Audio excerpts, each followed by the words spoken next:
Our next film may have the power to ignite debate in living rooms across the country. Yeah, you see, Ricky's been to meet someone who's decided to reinvent fish and chips. Controversial.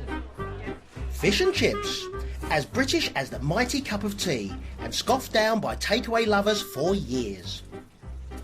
But recent headlines suggest that our appetite for the good old-fashioned chippy is declining. According to one market research group, total fast food sales are up by 9.2%, whilst our visits to chip shops have fallen by 4.4%.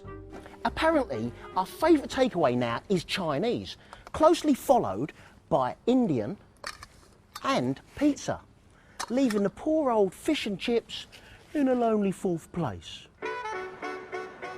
So what's going on? I'm in Norwich to meet food critic Andy Newman. I've got a bone to pick with you.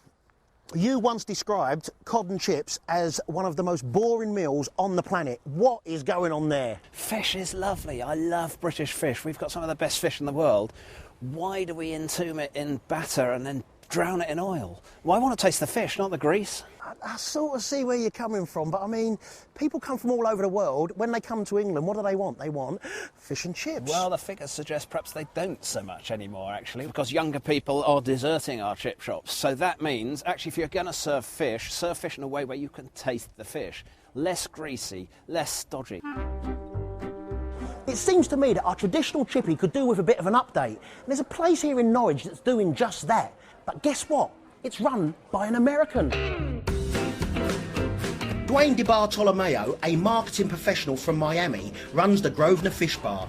He's teamed up with Norwich native Christian Motta. Together, they've transformed it from an old-school chippy to a trendy restaurant, complete with modern twists on classic dishes, such as shark bites, 5 quid squid, and even toad in the hole. I think you have to keep up with the times, and people want different things, you know? So that's why we do offer things like the steamed options. People want a lighter fish dinner.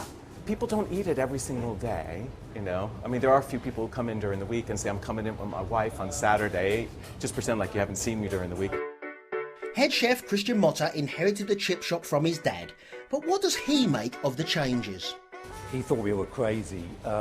He just wanted us to put a lick of paint on it, a bit of new lino, and it'd be fine. But now he sees what we've done. He's like, oh yeah, yeah, you were right. You know, so he was really happy. And here's the ultimate question. When he comes in, what does he order?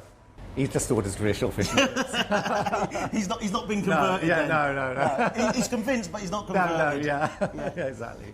You've done a few twists. We have, yeah. We've tried to make it a little bit more exciting, using the traditional fish in a fun way. One of our best sellers is a bass with sass. Would you show me how to make it? Yeah, sure. I'll make you one. So, I grab myself a wrap, and I get some really nice salad leaves. So you put a few layers of those down. And then you grab your fish, make sure it's nice and crispy. Then I put on the salsa, like so. There's one of our bass with sass. That's beautiful, isn't it? I'm going to have a bash. Well, I'm sold, but what about anti-batter Andy? This is modern fish and chips, and it's way better than your standard cod and chips. But I still don't see that it needs to be in batter and deep fried. So, Andy's still a sceptic, but I want to hear what the locals think. So let's take these to the streets and see if trendy is going to overtake the traditional. Sea bass and salsa. What's not to like? I like that. Better than mushy peas. Any day. Yeah, I'm more likely to get this than I am just normal fish and chips. I think it's a seriously delicious bite. Yeah, thanks a lot. I think you don't feel as guilty eating it as well. When you think about takeaway, you think like massive, greasy chips, but with this, it's like, there's lettuce. You feel healthy. So, is the Great British Chippy dead? Well, if you ask me, with a bit of imagination and business know-how, there's life in it yet. Well, that looks tasty. I love fish and chips. Oh, so do I. Now, from